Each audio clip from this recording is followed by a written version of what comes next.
be genuinely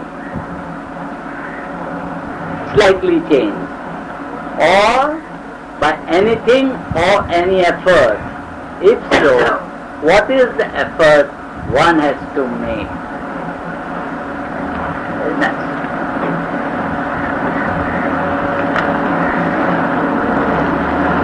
We'll not bring in Buddha for the time being. Destiny.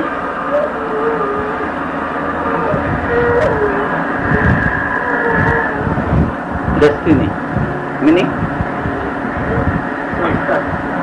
Destiny means જે થવાનું છે તે થશે. What is going to happen is going to happen. Kesara. Whatever will be, will be. That is what the one philosophy says. That destiny is unchangeable. That whatever has to happen must happen. The second question is there any way, method, technique by which it can be slightly even changed or not? Wholly better. Can it be even slightly changed or not? Very fine question.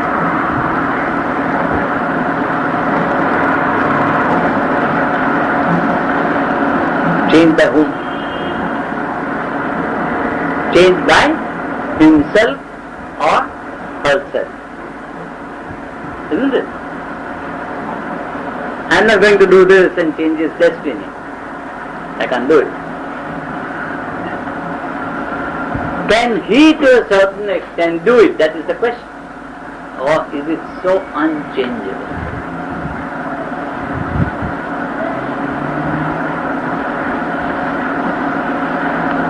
Science says there is one particular energy in the whole universe. It transforms itself into various shapes and structures. All mass can be reduced to energy. Much more the scientific world says. The Shastras say that there is only infinite mind prevailing in the entire universe.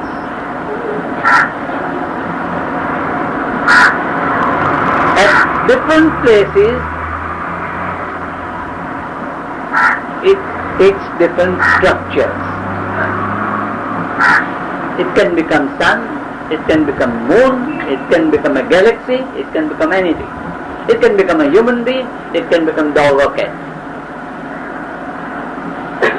Ultimately, the Shastras also say by infinite mind they mean an energy.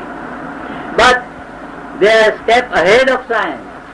Because when they say infinite mind, they mean energy plus intelligence.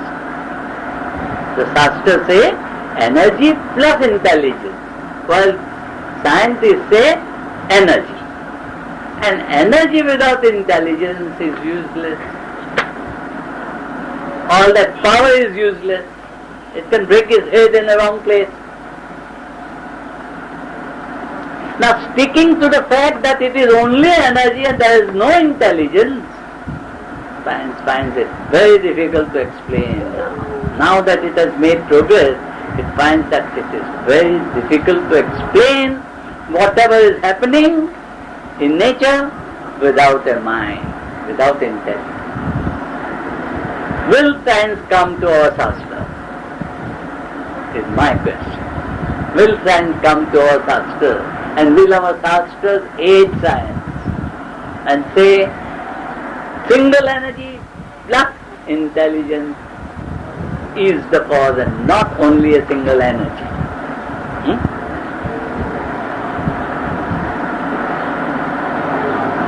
A little time, a few hours back,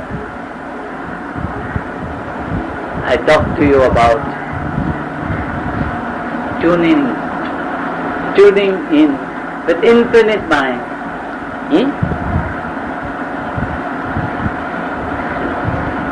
Who can tune in with infinite mind? Those that have got intelligence. whatever little intelligence. Intelligence must be there. Intelligence means awareness. Awareness and intelligence is there, they can tune into infinite mind. Infinite mind is pure awareness, pure mind. We are limited intelligence. Can we tune in? To the extent we tune in, or to the extent we don't tune in, is our destiny. Now the word tune. Tune in, the word, when I say tune in, it means you. You. It doesn't mean God. If you are tuning in, it is you. With your awareness, with your intelligence, it is you who are trying to tune in. Whether you can't, whether you can do a little, that's aside. But it is you, not one suppose God in heaven. And if the word tune in is to be used, then we can say not tuning in also can be used as negative, positive side of the same verb. If you don't tune in, your intelligence is described as avidya. If you tune in, your intelligence is described as vidya. This vidya is not of school and college. This is what we learn here inside, in this school and college, inside. So, what does it mean? Destiny depends on whether we tune in or we don't tune in. Simple as that. So difficult to tune in at the same time. Correct? So, it is not unchangeable. So, destiny is not unchangeable. No, whatever your efforts, no. Materially or? Materially, emotionally, physically, mentally, spiritually, in whatever manner you say. We are talking about destiny in all its aspects. Then the Shastras corrected a little. They said that destiny which is right has to be undergone. Which is not right, you can tune in and change. For example, if the bullet has left my gun, then it has to meet the spot I have aimed. I can't help it. That ripe karma, I can't help it. But I have the intention to fire, I could still not fire. You see? They are corrected this way. That what is right? Right meaning the arrow that has left the bow, sorry. The bullet that has left the revolver, sorry. But about to leave, you can still stop. You can still change. That is how they have put it. Is destiny unchangeable? Changeable to a certain extent, unchangeable under certain circumstances. This is how the Shastras explain destiny, its power and its impotency also. All the time we are talking about its power. Let us also talk about its impotency. It has no effect. It can wait. It can be diverted. From that word came sanskar, structure. Now, this is your structure.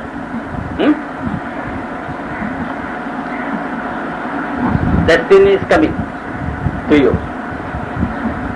In the meantime, if you enhance the structure, if you go like this, it doesn't come here. It's coming. It's a missile. Destiny is a missile that's coming. If you are there, it will hit you from any range. If your structure changes, you go underneath. You get that point? If you tune in, if you change your structure at white hot heat in this very life, even that very ripe karma, with all its speed might pass under you. But that white hot speed, if your efforts are small endeavor, hardly you will be here. And if I did to here somewhere.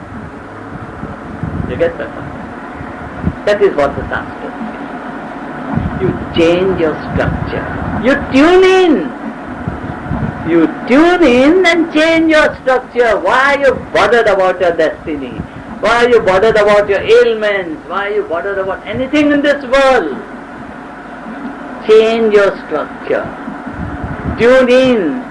And both these things are within you, within your possibility. You are the doer of both these things. Do it. The proof of the pudding is in eating it. Do it and see. That's how the Shastra started.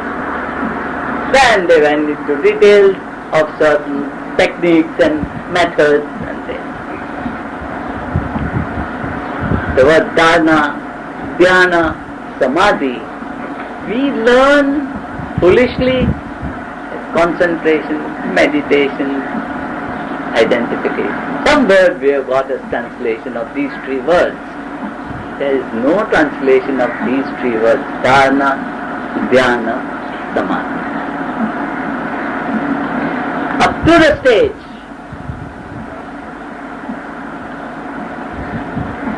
yam, niyam, asana, pranayam, pratyahara. You are making efforts, as my friend here said, we still don't measure what is the progress. If your efforts have been white hot, you reach the state of dharana. That means you are tuned in up to a particular point. You are able to tune in to a particular point. You have changed your structure up to a particular point. Dhyana is much more magnified. Samadhi is much more magnified. It is not remaining underground or underwater, that is samadhi. These are for the lay people, lay translations. Dharana, dhyana, samadhi and all. But it means where you are with your structure, how much you are tuned in. And the missiles of destiny, will it hurt you, hit you, or will it miss you? You are responsible, no one else. Sir, once you had told that it will benefit our... If you are not tuned in, obvious. I don't change my word. What I have spoken is spoken. So this, I have described karma coming by the lift, and you are going by the stairs. And however fast you might go, it will come and meet you. Like this. And in certain cases, Bharat said, I will tell you in what context. I was asked why Ramana Maharishi and such people should have cancer and should have this and should have that. Why is destiny meeting them? Have they not changed their structure enough? They are very advanced souls. That was the question. Right? And their progress and the karma going by lift and meeting them was how I had told. The context, what was the context? When you become one day Ramana Maharishi, one day when you meet, when you reach the state of Ramana Maharishi, or for that matter, Ramakrishna Paramahansa, or for that matter, anyone that we know of recently, there will be a choice before you. Let destiny come, so what?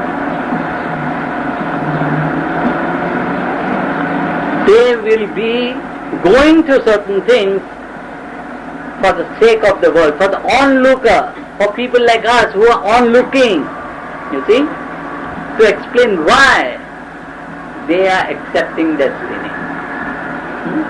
Do you think Ramana Maharishi will feel pain or will feel cancer? Did Christ feel the nails put in his hands and feet? Forget it. You put a nail in my hand, I won't feel it. Will Christ feel? Humble.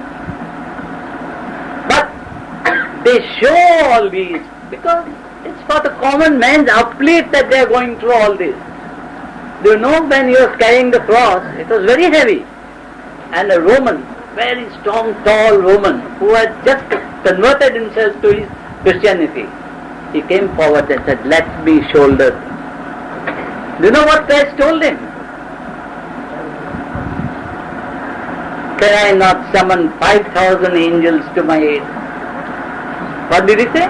Can I not summon 5,000 angels to my aid? Yes, I will carry the cross. You see? Do you mean to say destiny you could not have? Don't. There we must not compare ourselves and put and again talk. They accept certain things. Deliberately, that's a different thing. They have passed that. No missile can touch them. But they deliberately go through it. A man who can summon 5,000 angels to his aid, he says, "Who are you to put me on the cross?" Nobody will have the strength to do it. But these are definite ways of starting something. For the common people of those days, how much he suffered, this, that, like that. You see? So these are ways. We cannot have the same yardstick for these people. That yardstick is separate. But no missile of destiny can touch these people. Because the law says, you raise your structure and the missile must go under. Khalas, there is no other law. And the law must obey. Whether you change the structure in 1 life, 10 lives, entirely up to you. But destiny is not to be taken as unchangeable. Can be changed to a certain extent, can be changed to a great extent, depending on us, not on a third person, on us.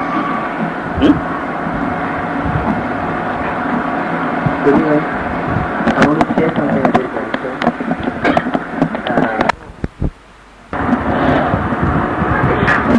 What you see as healing, is it permanent? That is the point. What I heal, if I heal somebody, is it permanent? Will I continue with these ailments in my next birth? Is it temporarily set aside? Healing by itself is a shastra by itself. What it is called as Swarnadi Shastra. You can heal cancer, AIDS, anything. Swarnadi Shastra teaches many things.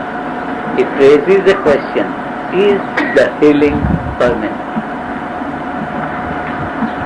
That healing which can heal you for all life to come is healing. Temporary healing is good. How long does it last? Do you know? After every miracle that Christ did, what did he say? He would cure and then say, "Go and sin no more." That was the sentence he used. He healed, but said, "Go and sin no more." In his time, sin was the meaning that change your thoughts, change your ways. You see?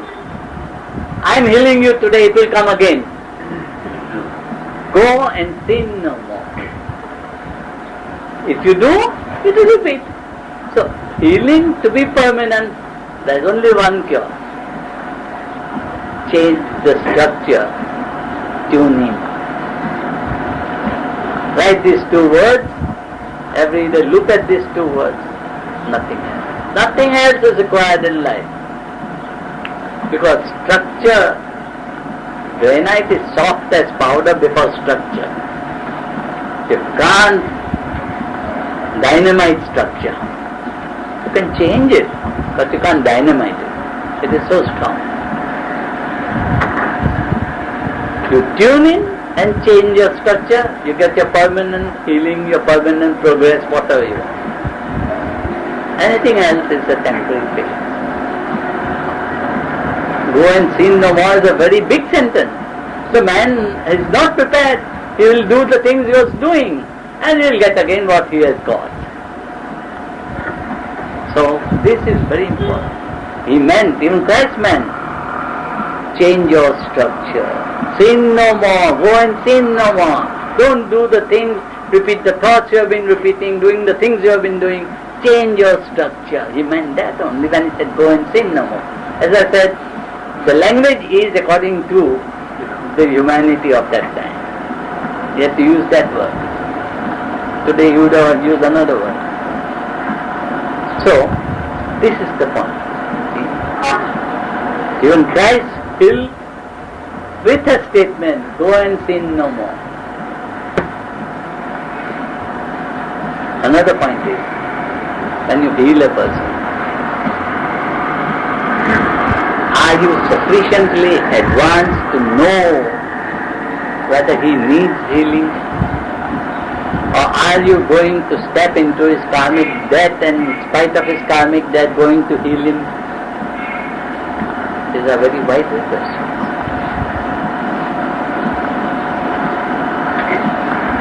So,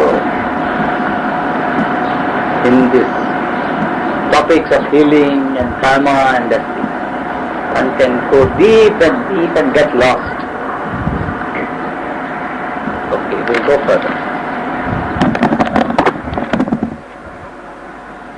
I understand and accept the many advantages of three-step rhythmic breathing, including its beneficial effect on our emotions and thoughts. However, kindly throw light on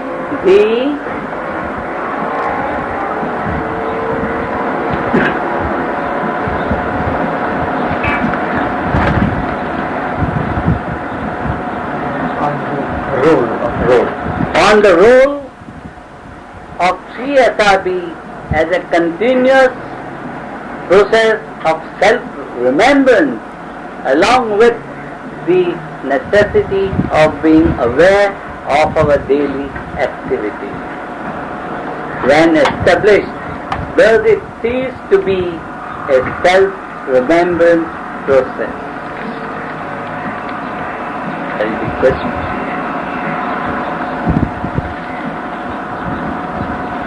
Let me read it again to digest it. I understand and accept the many advantages of three-step rhythmic breathing, including its beneficial effect on the emotions and thoughts. However, kindly throw light on the role of three-step rhythmic breathing as a continuous process of self-remembrance along with the necessity of being aware of our daily activity. When established, does it cease to be a self-remembrance process?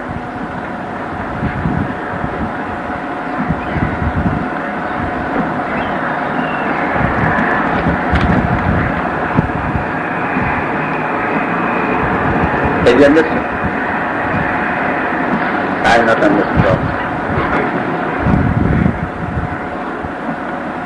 Three-step rhythmic breathing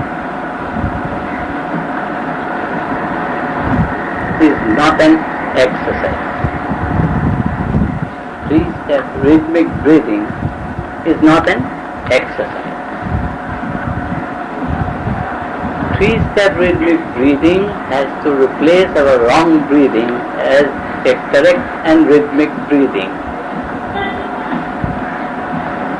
It does become, in a way, automatic. Yet,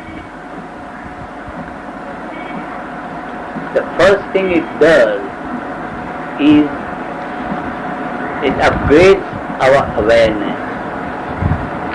It upgrades our awareness.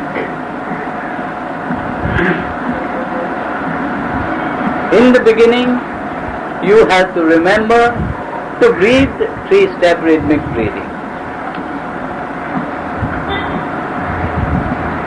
We had discussed some time back where we had come across some type of, what do I say? A gadget, which would remind us every 10 minutes whether we are breathing three-step rhythmic breathing.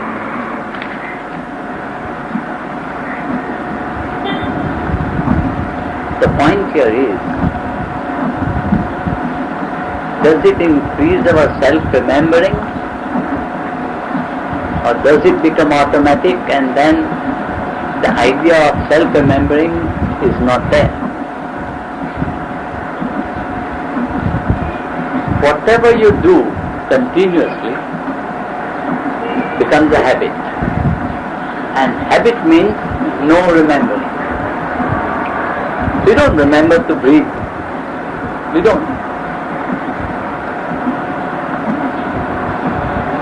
Now, what is the significance of three-step rhythmic breathing, which, although it may become automatic, is not a habit, but increases our self-awareness? I use the word established. Three-step rhythmic breathing is established. When I say established, it means we can do three-step rhythmic breathing for all 24 hours. If we can do three-step rhythmic breathing for all 24 hours, what is the result? Will somebody tell me? If we breathe three-step rhythmic breathing for 24 hours, what is the result? We can tune in. We can tune in and we will be aware all the time. Communicate with divine presence. Communicate with divine presence. Anything else? Good health and better. Good health and better intelligence. You know what my teacher told me? You do it for 24 hours and God will take you by the hand.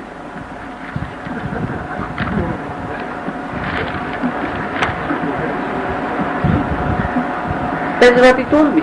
He said, you do it for 24 hours and God will take you by the hand. Come with me. That is what he told me. I took 3 years to establish three-step rhythmic breathing between my age of 8 and 11.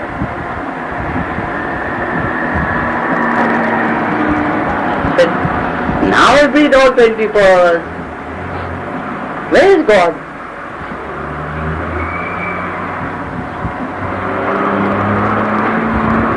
So I asked him, now what will happen? Now what will happen? Now nothing will happen. But you said God will take me by the hand. Where is God? First let me know. Where is God? If He is there, He won't come and take you by the hand. If He is inside, He is already taking you. I said, no philosophy. Tell me now finally, I have reached 24 hours, what will happen to me? He said that even in your sleep, you will not lose your awareness.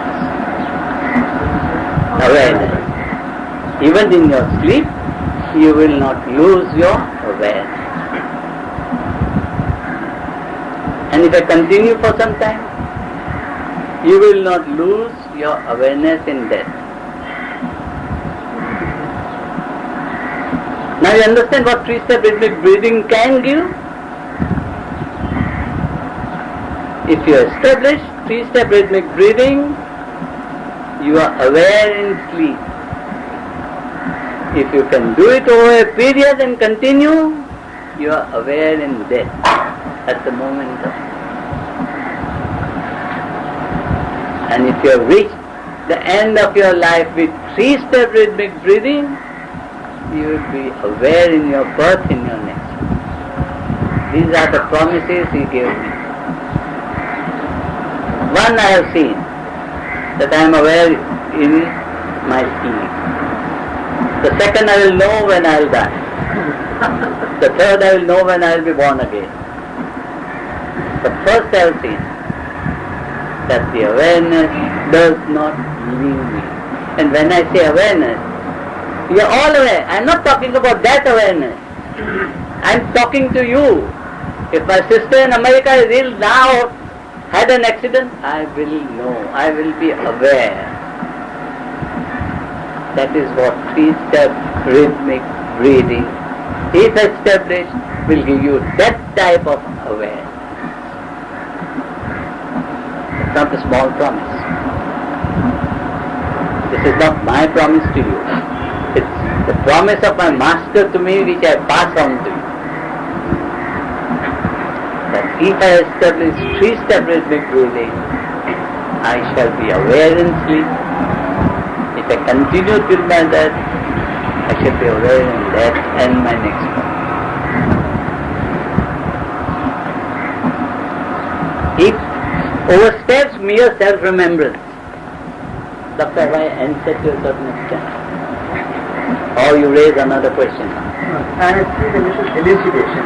Your answer is coming close from my understanding. Now, in the process of establishing, when I am not really established it, my mind cannot pay attention to two things. I cannot solve a problem of buying and selling shares. At the same time, we remember three-step rhythmic breathing. So if I do that, I lose one. If I do the other, I lose the other. So I do not have the comprehension. I do not have the magnitude of attention where both these processes would run parallel. Right. What am I saying? You are right. Till you are established. Now let us go a little lower than established. Say you are capable of at least 2 hours of breathing, or 4 hours of breathing, or 8 hours of breathing, or 16 hours of breathing. Let that be go. Then your awareness will go on increasing. When you come to a total of say 8 hours in every 24 hours, then this will not happen to you, doctor. You will be simultaneously be able to carry on your 3-step rhythmic breathing and also attend to any other function, share or any other function, any function that you will be able to attend to, provided you have come to minimum 8 hours. When you go to 16 hours, you will see that your awareness is going higher and higher. I am looking at you here. If something is calling here also I will see. As I go from 8 to 16, finally when I reach 24, I am established. In Gita, what is stressed most to Arjuna is the twofold path. The twofold, not 2 paths. There are no 2 separate paths. The twofold path. He said, be on the material path and at the same time be on the spiritual path. That means your awareness must be of that grade where according to our 3 SRB we have reached at least 8 to 16 hours. Where we continue with our material as well as our spiritual. We are on 2 planes simultaneously. The twofold path of Gita. See, it is possible by this method. There are various other methods. There are asanas and pranayams, and there are very difficult methods. I am giving you the easiest method. I am asking you to replace your wrong breathing by a right breathing. Of course, this will happen. That as your awareness, till such time your awareness increases, you will forget when you are busy with something else. I have not forgotten my 3-step breathing as I talk to you. See? But it must be established. If it is established, it will work wonders. And my master described it by saying that God will take you by the hand. That means awareness that is unbroken. Why did he say God will take you by the hand? We are mortals. Why are we mortal? We are not immortal, we say. We are mortals. Why? Our awareness is broken at death. God say never dies because his awareness doesn't die. That is why he is immortal. We are mortal because our awareness dies. And if 3-step rhythmic breathing can give you awareness of that caliber, so that you are aware in sleep, then you are aware that in death, you are not becoming immortal. You are. So it's a great promise. That is why he said, God will take you by the hand. If you can do for 24 hours. Your master must have established the SRV. I am established. Where is the question of my master? So you must be aware, he must have already signaled you if he has already taken a path again. Is he alive or is he? My master was a transcendental master. Not dying or being born. The second difficult question. We are told by modern science as well as yoga that every cell in our fast-changing body-brain system is replete with cosmic intelligence. However, organic memory in each cell prevents a sick and dying cell from being replaced by a healthy new cell in the moment of mutation. This actually prevents cures. Is the organic yoga technique to stop this organic memory from functioning. Understood? I have not understood.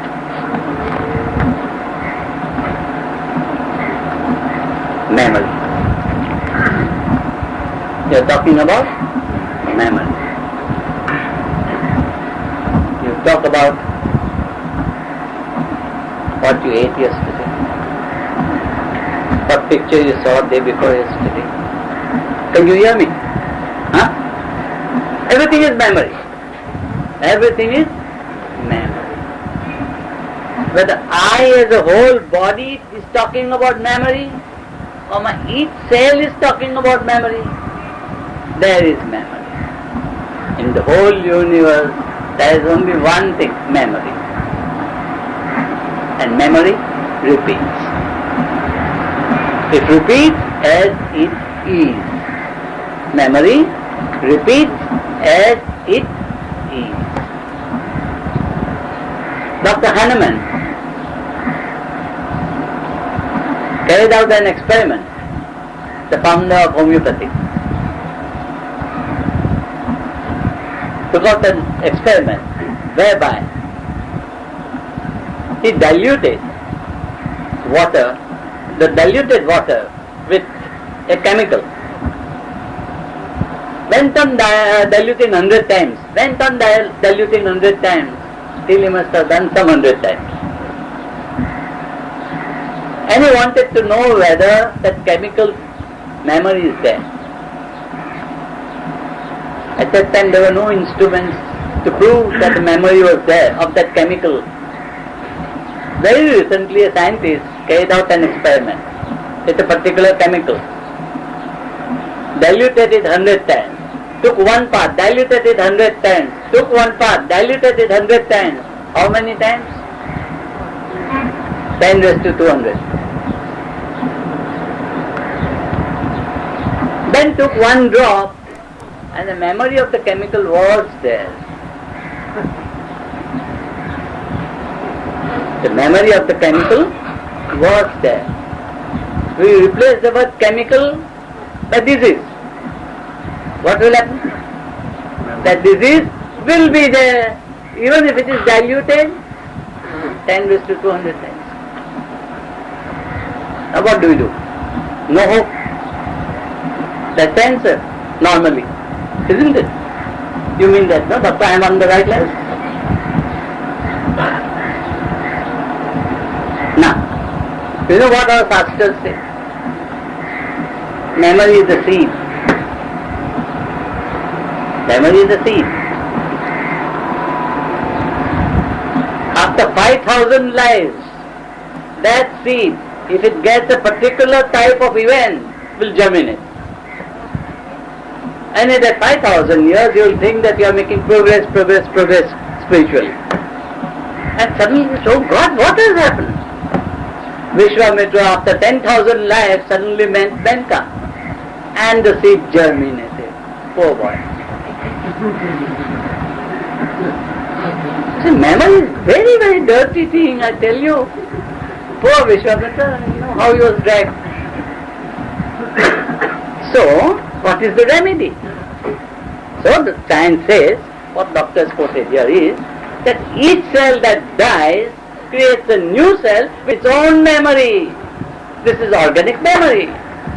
Now what? What are you going to do? After 10,000 lives, you'll still have that. Finished. No healing.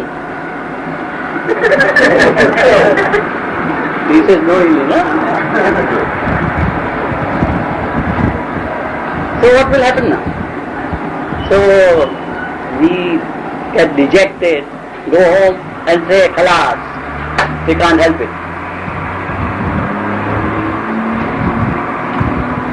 Now will come the miracle. What is the miracle?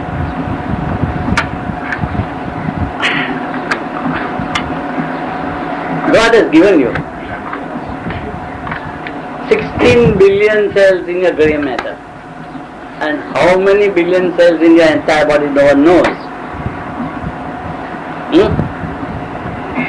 God has given you some liters of blood, plasma. In that float a few million cells. These few million cells come twice a minute to the 2 lungs God has given you. And they enter into each pore of your lung. What do they get there? Science says oxygen. I say rhythm. Science says they get oxygen. I say they get rhythm. Why? I am breathing 3-step rhythmic breathing. Every cell that comes there, twice a minute, gets my 3-step rhythmic rhythm. What happens then? It goes back to the whole body. Meets every other cell, seek, all types. It doesn't cure that cell. It gives rhythm to that cell. So you also breathe this way. I learned when I went to America. That was in the lung. I learned there when I went to America. You also breathe. So the blood comes again and again, goes again and again to the whole body and pushes and says, do it, see this rhythm, I've got it, see how I breathe. Ultimately this rhythm is established. The cell which dies and the cell which is born, the organic memory will fade. That is what my Shastra says. That is what my master says. That is what my conviction says. Science has to say it, if not today, tomorrow. This organic memory can change if rhythm is imposed. No amount of chemical injection is going to change this memory, because memory is indestructible by itself. Each cell will repeat that sick memory, provided that sick memory by rhythm before dying is changed, so that the new cell that is born will be with that new rhythm, with a little change healing. When that cell dies, there will be further healing a further rhythm, over a period, organic memory will disappear, replaced by rhythmic memory. That is what I said, my Shastra said. Tomorrow science will say. Today science may not say. This is the hope. That is why I pay so much importance to three-step rhythmic freedom. I pay so much importance to tuning in.